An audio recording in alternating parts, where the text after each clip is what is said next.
Hello friends, જય શ્રી ગણેશ. બધાને સ્વાગત છે તમારું મારી ચેનલ ગુજરાતી કિચનમાં. તો આજે હું એવા શાકની રેસીપી શેર કરવાની છું જે લગભગ કોઈને નથી ભાવતું, પણ આજે આપણે એવી રીતે એને બનાવશું કે આ શાક જે લોકો ચાખી લેશે એનું આ શાક ફેવરિટ બની જશે અને અઠવાડિયામાં 5 દિવસ આ જ શાક બનાવવાનું કહેશે.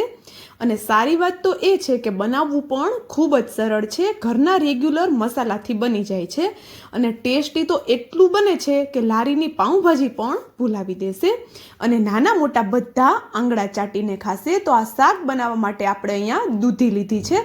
તો આપણે દૂધીનું શાક જ આજે બનાવવાનું છે. એકદમ સિમ્પલ રીતે બનાવશું તો પણ એટલું ટેસ્ટી બનશે કે નાના મોટા બધાનું ફેવરિટ બની જશે. નોર્મલી દૂધીનું શાક જનરલી કોઈ નથી ખાતું કારણ કે કોઈને ભાવતું નથી, પણ આ દૂધી ખૂબ જ ફાયદાકારક હોય છે. તો દૂધીનું શાક કે દૂધીની બીજી કોઈ પણ વેરાયટી બનાવીને આપણે ખાવી જ જોઈએ. તો જો અહીંયા દૂધી મારી કુંબળી છે એટલે વચ્ચે બિયાનો ભાગ નથી, આપણે એને નથી કાઢતા. તો જો તમારી દૂધી થોડી હાર્ડ હોય તો વચ્ચે જે બિયાનો ભાગ હોય છે એ હટાવી અને આવી રીતે આપણે એના નાની સાઇઝના કે મોટી સાઇઝના ટુકડા કરીને રેડી કરી લેવાનું છે. ને હવે આ દૂધીને આપણે એક પ્રેશર કુકરમાં લઈ લઈએ. તો દૂધીની આપણે પહેલાં તમે જેમ જોયું એમ છાલ હટાવી અને પછી નાના ટુકડા આપણે કરી લીધા અને પ્રેશર કુકરમાં લઈ અને વધારે પાણી આપણે એડ નથી કરવાનું. નાની અડધી વાટકી જેટલું પાણી આપણે એડ કર્યું અહીંયા અને સ્વાદ પ્રમાણે મીઠું એડ કરી દીધું. જનરલી દૂધીમાં ઘણા બધા પ્રમાણમાં પાણી હોય જ છે, તો વધારે પાણી આપણે એડ નથી કરવાનું અને એ જ દૂધીના પાણીમાં જ આપણે દૂધીને બફાવા દેવાની છે, જેથી કરીને આપણે જે એક્સ્ટ્રા પાણી છે એ કાઢવું ન પડે. તો અહીંયા પ્રેશર કુકરનું ઢાંકણ બંધ કરી અને 3 થી 4 જેટલી વિસલ આપણે લઈ લેવાની છે. તો એને સાઈડમાં રાખીને ત્યાં સુધીમાં લસણની ચટણી બનાવીએ. તો થોડી લસણની કળીઓ, થોડો આદુનો ટુકડો અને 1 ચમચી જેટલું લાલ મરચું પાવડર એડ કરી દીધું, થોડું જીરું અને થોડું મીઠું એડ કરી અને આ ચટણીને આપણે દરદરી એવી વાટી લઈએ. આ પ્રોસેસ તમે મિક્સરના જારમાં પણ કરી શકો છો. તો આપણે અહીંયા ચટણી વટાઈને પણ એકદમ રેડી થઈ ગઈ છે. તો જોઈ શકો છો તમે, એકદમ દરદરી એવી આપણે ચટણીને વાટી લીધી છે. તો ચલો એને પણ સાઈડમાં રાખીએ અને હવે આપણે કુકર જોઈ લઈએ. તો જો અહીંયા 3 થી 4 જેટલી વિસલ આવી ગઈ છે. તો કુકરનું પ્રેશર આપણે કાઢી લઈએ અને હવે આપણે કુકરનું ઢાંકણ ખોલી અને જોઈએ કે આપણી દૂધી બફાઈ ગઈ છે કે નહીં. તો જોતાં જ ખબર પડે છે કે દૂધી આપણી એકદમ સરસ એવી બફાઈ ગઈ છે. તો દૂધીને બાફવી એકદમ સરસ એવી બાફવી ખૂબ જરૂરી છે. તો જો કુકરમાં એક્સ્ટ્રા પાણી હોય તો આપણે કાઢી લેવાનું છે, પણ આપણે અહીંયા ખૂબ ઓછું પાણી એડ કર્યું હતું એટલે અહીંયા બિલકુલ વધારે પાણી નથી. તો હવે આપણે આ દૂધીને એકદમ સરસ એવી પાઉંભાજી મેસરથી મેશ કરી લેવાની છે. તો જો એકદમ સરસ એવી બફાઈ ગઈ છે તો આરામથી મેશ થઈ જાય છે. બસ આવી દૂધીને આપણે બાફીને રેડી કરી લેવાની છે. અને જો પાણી હું તમને ફરી પાછું કહું છું, એક્સ્ટ્રા હોય કુકરમાં તો કાઢી અને પછી જ મેશ કરવાની છે, નહીંતર દૂધી સરખી મેશ નહીં થાય. તો જો દૂધી આપણે સરસ એવી મેશ કરી લીધી. તો હવે આપણે શાકનો વઘાર કરીએ. તો વઘાર કરવા માટે મેં અહીંયા એક પેન લીધું છે, એમાં 2 ચમચા જેટલું હું ઓઇલ લઉં છું. જો શાકમાં તમારા ઘરમાં જેટલું ઓઇલ ખવાય એટલું ઓઇલ તમારે અહીંયા લઈ લેવાનું છે, એટલે કે વધારે કે ઓછું તમે તમારી રીતે કરી શકો છો. અડધી ચમચી જેટલું આપણે એમાં જીરું એડ કરી દઈએ.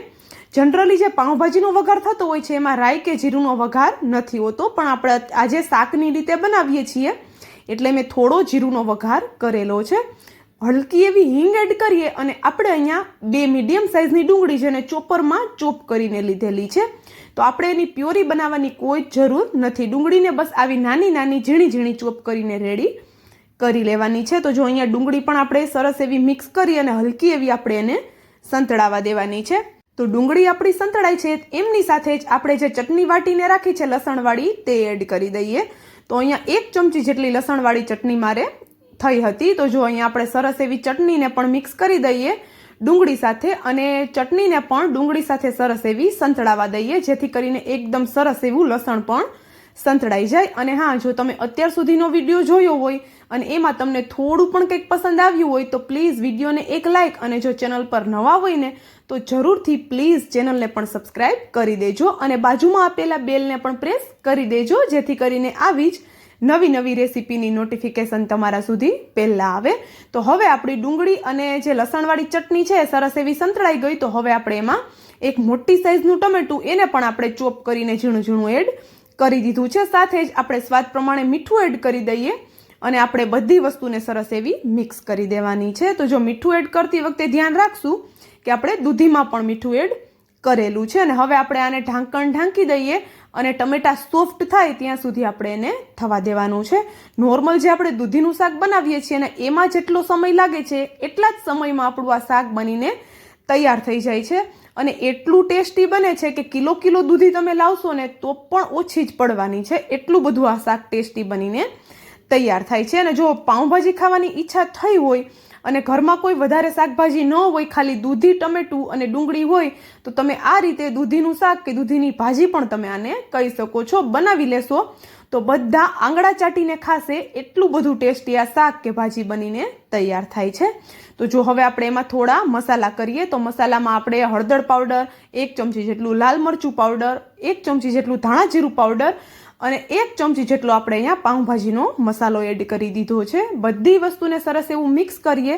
હલકા એવા મસાલાને આપણે સંતળાવા દઈએ. તો જો મસાલા આપણા અહીંયા હલકા એવા સંતળાય છે અને હલકી એવી એમાંથી સુગંધ આવવા લાગે એટલે આપણે જે દૂધીની પેસ્ટ બનાવીને રાખી છે, દૂધી મેશ કરીને એ એડ કરી દઈએ અને સરસ એવું આપણે એને મિક્સ કરી દેવાનું છે. અને જો તમે ભાજી બનાવતા હોય અહીંયા તો તમે અહીંયા થોડા વટાણા પણ એડ કરી શકો છો. તો એકદમ ભાજી જેવો જ લુક આવશે અને ટેસ્ટ પણ એકદમ ભાજી જેવો જ આવશે.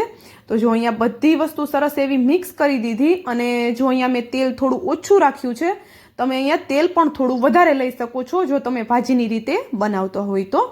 કોઈ ફૂડ કલર એડ કરવાની જરૂર નથી અને જનરલી આપણે આને શાકની રીતે બનાવીએ છીએ તો આપણે ફૂડ કલર તો એડ કરવાના જ નથી. અને હવે આપણે અહીંયા જોઈ લઈએ તો થોડી વાર આપણે એને સંતળાવા દીધું તો સાઈડ ઉપરથી હલકું તેલ છૂટું થવા લાગ્યું છે, તમે જોઈ શકો છો. તો હવે આપણે એક વખત એને મિક્સ કરી દઈએ અને જો શાક થોડું અહીંયા વધારે ઘટ લાગતું હોય, તમને રાઈસ સાથે ખાવું હોય અને થોડું પાતળું કરવું હોય તો થોડું તમે અહીંયા પાણી એડ કરી શકો છો. આ શાક તમે પાઉં સાથે, રોટલા, રોટલી કે પછી રાઈસ સાથે કોઈ પણ સાથે ખાશો ખૂબ જ ટેસ્ટી એવું લાગે છે.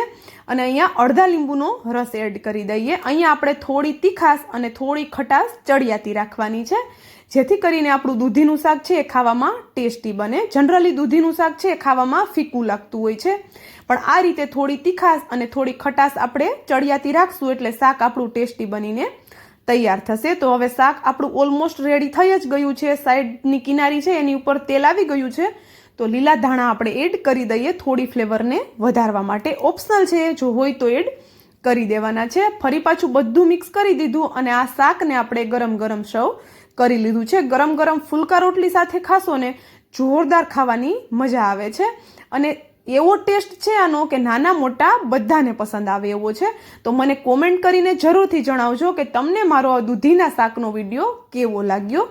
And thank you for watching.